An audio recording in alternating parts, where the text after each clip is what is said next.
এই দিন ছিল আমাদের অ্যানিভার্সারি। সকালবেলা উঠে আমি আমাদের সব পুরনো ছবিগুলো দেখছিলাম।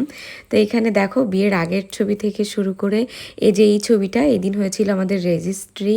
এরপরে এটা একটা পূজার ছবি ছিল, আর এই ছিল হচ্ছে আমাদের বিয়ের ছবি।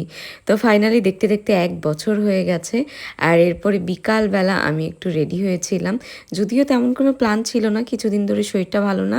তো এরপরে তোমাদের দাদাভাই আমার জন্য ফুল, তারপরে কিছু সারপ্রাইজ প্ল্যান করেছিল। এগুলোর আমি কিছুই জানতাম না, তাহলে অবশ্যই তোমাদের সাথে একটা লং ব্লগ শেয়ার করতাম। তো এরপরে হচ্ছে কেকটা কাটার পরে আমার জন্য একটু পাস্তা নিয়ে এসেছিলো, কারণ পাস্তা আমি অনেক পছন্দ করি।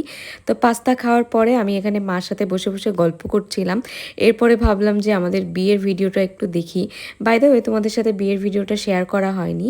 তো এই ভিডিওটা পেতে পেতে আসলে 3-4 মাস লেগে গেছিলো। তো যাই হোক, এখন যদি তোমরা আমার বিয়ের ভিডিওটা দেখতে চাও অবশ্যই কমেন্ট করো, আমি আপলোড করে দিব পরপর। আর আমাদের জন্য অনেক প্রে করো।